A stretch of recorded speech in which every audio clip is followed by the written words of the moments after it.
ఎక్కడ వేసిన గొంగలి అక్కడే అన్నట్టుగా ఉండే మన ఫారిన్ పాలసీ ఇప్పుడు సడన్గా టాప్ గేర్లో దూసుకుపోతుంది. ఇరాన్ ఇజ్రాయెల్ మధ్య జరుగుతున్న గొడవ మామూలుగా లేదు. ఒకరి మీద ఒకరు మిసైల్స్ వేసుకుంటూ ప్రపంచాన్ని నిప్పుల కుంపటి మీద కూర్చోబెట్టారు. ఈ టైంలో మన భారతదేశం ఎప్పుడూ చేసేలాగే సైలెంట్గా ఉంటుందని, లేక ఇరాన్తో ఉన్న పాత ఫ్రెండ్షిప్ని బట్టి ఏదో ఒకటి అడ్జస్ట్ చేసుకుని పోతుందని అందరూ అనుకున్నారు. తాటి చెట్టు ఎందుకు ఎక్కావురా అంటే దూడ గడ్డి కోసం అన్నట్టు కవర్ చేసుకుంటారేమో అని గ్లోబల్ మీడియా కూడా వెయిట్ చేసింది. కానీ సీన్ కంప్లీట్గా రివర్స్ అయింది.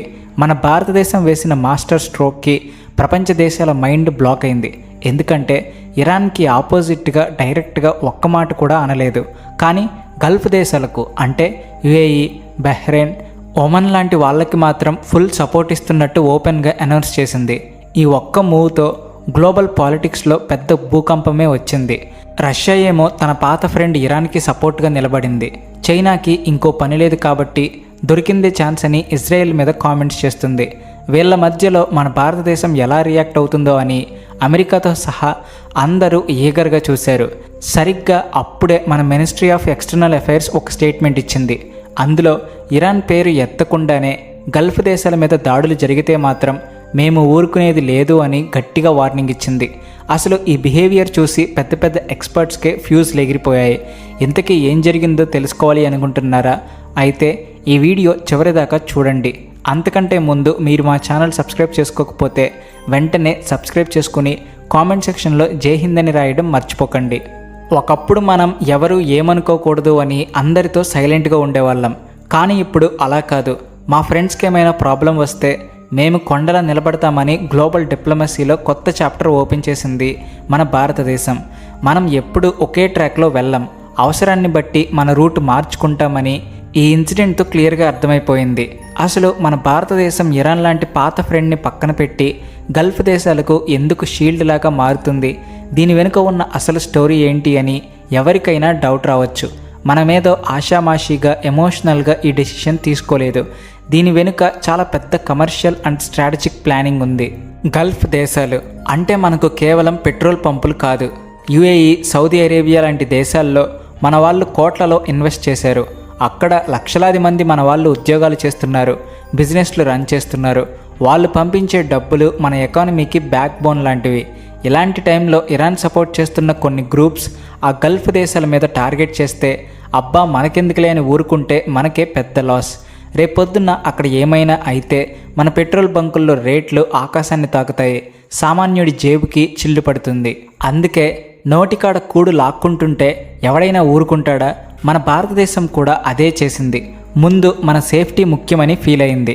ఇక్కడే మన వాళ్ళు వాడిన అసలైన ట్రిక్ ఏంటంటే పాము చావాలి కర్ర విరక్కూడదు అన్నట్టుగా ఈ ఇష్యూని డీల్ చేశారు. ఇరాన్ని డైరెక్ట్గా తిడితే వాళ్ళతో మనకున్న ఫ్రెండ్షిప్, వేల కోట్ల పెట్టి మనం కడుతున్న చాబహార్ పోర్ట్ ప్రాజెక్ట్ అన్నీ గంగలో కలుస్తాయి. అలాగని ఇరాన్కి సపోర్ట్ చేస్తే ఇప్పుడు మనకు బెస్ట్ బిజినెస్ పార్ట్నర్స్ అయిన గల్ఫ్ దేశాల ట్రస్ట్ కోల్పోతాం. వాళ్ళు మనకు ఫండ్స్ ఇవ్వడం ఆపేస్తారు.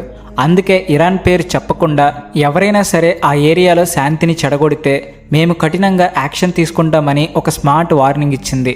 చైనా లాంటి దేశాలకు ఈ లాజిక్ అర్థం కావడానికి ఇంకో 10 ఏళ్ళు పడుతుంది.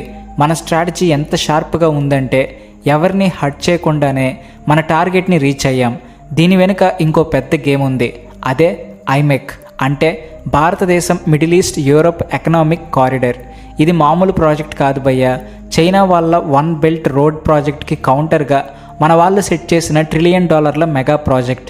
మన దేశం నుంచి దుబాయ్, సౌదీ, ఇజ్రాయెల్ మీదుగా డైరెక్ట్గా యూరోప్కి గూడ్స్ పంపించే సూపర్ ఫాస్ట్ కనెక్టివిటీ ఇది.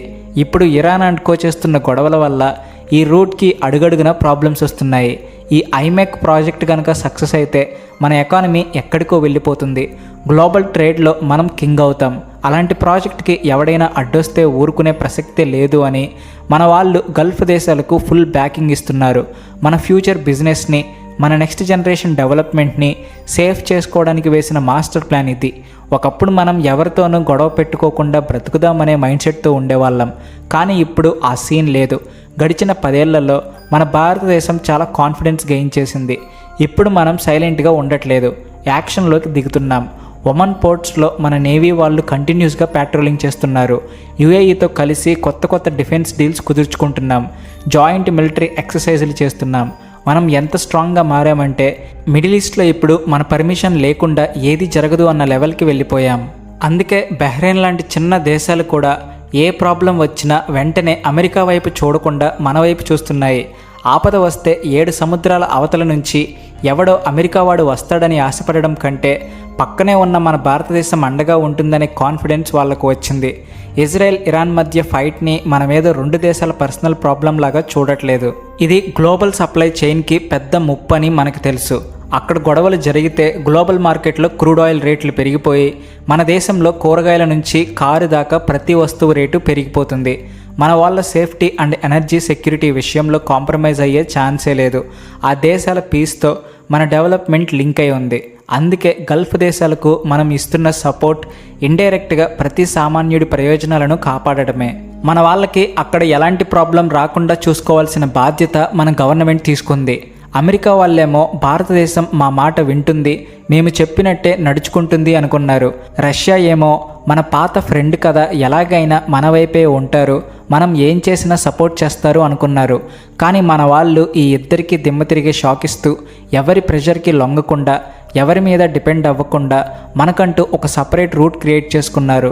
ఇది కదా అసలైన లీడర్షిప్. మన భారతదేశం ఫస్ట్ అనే కాన్సెప్ట్ ఇది. ఇరాన్కి డైరెక్ట్గా కోపం తెప్పించలేదు, అలాగని గల్ఫ్లో పీస్ని పాడు చేసే వాళ్ళను వదిలిపెట్టలేదు. ఈ బ్యాలెన్సింగ్ స్కిల్స్ చూసి ప్రపంచం మొత్తం షాక్ అవుతుంది. ఈరోజు మనం ఒక గ్లోబల్ పవర్గా ఎదగడానికి, అందరూ మనల్ని రెస్పెక్ట్ చేయడానికి ఇదే మెయిన్ రీజన్. మరి ఇదంతా చూసి ఇరాన్ ఊరుకుంటుందా? వాళ్ళకి కోపం రాదా? ఖచ్చితంగా వస్తుంది. కానీ వాళ్ళు ఏమీ చేయలేరు, సైలెంట్గా ఉండక తప్పదు. ఎందుకంటే వాళ్ళ ఎకానమీ ఇప్పుడు చాలా వీక్గా ఉంది, అప్పుల్లో కూరుకుపోయారు. వాళ్ళకి మన కంట్రోల్లో ఉన్న చాబహార్ పోర్ట్ చాలా ఇంపార్టెంట్. ఆ పోర్ట్కి ఫండ్స్ ఇచ్చి డెవలప్ చేస్తుంది మన భారతదేశమే. ఆ పోర్ట్ కనుక ఆగిపోతే ఇరాన్ ఎకానమీ ఇంకా అంతే సంగతులు, మొత్తం కొలాప్స్ అయిపోతుంది. అందుకే మన వాళ్ళు ఇంత స్ట్రాంగ్గా ఇండైరెక్ట్ కౌంటర్ ఇచ్చినా కూడా ఇరాన్ నోరు మెదపకుండా ఉండిపోయింది. ఒకప్పుడు మనం ఎవరినైనా ఏమైనా అనాలంటే 10 సార్లు ఆలోచించేవాళ్ళం, వాళ్ళు ఏమనుకుంటారో అని భయపడేవాళ్ళం. కానీ ఇప్పుడు తప్పు అయితే తప్పు అని ముఖం మీద చెప్పే సత్తా మనకు వచ్చింది. మన పాత ఫ్రెండ్స్కి వాల్యూ ఇస్తూనే ప్రపంచంలో పీస్ని కోరుకునే దేశాల వైపు మనం నిలబడ్డాం. ఇది 2026 సంవత్సరం. ఇక్కడ రూల్స్ కంప్లీట్గా మారిపోయాయి. ఒకప్పుడు అమెరికా, రష్యా ఏం చెబితే అది వినే రోజుల నుంచి ఇప్పుడు మనం ఏం చెబుతామో వాళ్ళు వినే రోజులు వచ్చాయి. యుఏఈ, బహ్రెయిన్, ఒమన్లతో మనం క్రియేట్ చేసుకున్న ఈ కొత్త బాండింగ్ ముందు ముందు ఒక పెద్ద సెక్యూరిటీ వాల్ లాగా మారుతుంది. మన బార్డర్స్ని మాత్రమే కాదు, మన ఫ్రెండ్స్ని కూడా కాపాడుకునే పవర్, గట్స్ మనకు ఉన్నాయని క్లియర్గా ప్రూవ్ చేశాం. మన జెండా ఇప్పుడు ఒక బ్రాండ్ అంబాసిడర్ లాగా మారిపోయింది. ఎవరికైనా ప్రాబ్లం వస్తే మనం ఉన్నాం అనే భరోసా ఇస్తున్నాం. మన పాస్పోర్ట్కి గ్లోబల్గా ఎంత వాల్యూ పెరిగిందో ఇలాంటి డెసిషన్స్ చూస్తేనే అర్థమవుతుంది. ఇదంతా ఒక ఇంట్రెస్టింగ్ యాక్షన్ మూవీ లాగా ఉంది కదా, కానీ అసలు క్లైమాక్స్ ఇంకా అవ్వలేదు. మన భారతదేశం తన ఫస్ట్ మూవ్ వేసింది. గల్ఫ్ దేశాలన్నీ మన వెనకాల వచ్చి స్ట్రాంగ్గా నిలబడ్డాయి. వ్యతిరేక క్యాంపులో మాత్రం ఇప్పుడు వణుకు పుడుతుంది. ఈ కొత్త డెవలప్మెంట్ వల్ల మిడిల్ ఈస్ట్లో ఒక కొత్త పవర్ సెంటర్ స్టార్ట్ అవుతుందా? ఇన్ని రోజులు అక్కడ పెద్దన్నలా ఫీల్ అయిన అమెరికా, రష్యాల డామినేషన్ తగ్గిపోతుందా? రాబోయే రోజుల్లో ఇవే పెద్ద హాట్ టాపిక్స్. మనం కేవలం ఎవరైనా ఆడిస్తే ఆడే పావులం కాదు, గేమ్ని డిసైడ్ చేసే, గేమ్ని చేంజ్ చేసే అసలైన ప్లేయర్స్ అని మన యాక్షన్స్ ప్రూవ్ చేశాయి. రోజులు గడుస్తున్న కొద్దీ మన స్ట్రాటజీ ఎంత డీప్గా ఉందో అందరికీ క్లియర్గా అర్థమవుతుంది. ఒమన్ పోర్ట్ నుంచి యుఏఈ లాజిస్టిక్స్ హబ్ వరకు మన అడ్డాను స్ట్రాంగ్గా సెట్ చేశాం. మేము మీ వెనుక ఉంటామని చెప్పడం అంటే అది కేవలం మీటింగ్స్లో చెప్పే మాటలు కాదు. మన నేవీ షిప్స్ సముద్రంలో ప్యాట్రోలింగ్ చేస్తాయి, మన డ్రోన్స్ ఆకాశంలో సెక్యూరిటీ ఇస్తాయి. అవసరమైతే గ్లోబల్ లెవెల్లో ఏ మీటింగ్లో అయినా వాళ్ళ తరపున మనం వాయిస్ రేస్ చేస్తాం. పక్క వాళ్ళను భయపెట్టకుండానే, కయ్యానికి కాలు దూవకుండానే మన పవర్ ఏంటో చూపించడం ఒక గొప్ప లీడర్కి ఉండే అసలైన క్వాలిటీ. మన దేశం ఇప్పుడు అదే చేస్తుంది. ఇప్పుడు ప్రపంచం కళ్ళన్నీ ఇరాన్ నెక్స్ట్ ఏం చేస్తుంది అన్న దాని మీదే ఉన్నాయి. మన భారతదేశం ఇచ్చిన ఈ సైలెంట్ వార్నింగ్ని వాళ్ళు అర్థం చేసుకుని కూల్ అవుతారా, లేక వాళ్ళ ఈగో కోసం ఇంకా ముందుకెళ్ళి గొడవలు పెద్దవి చేస్తారా?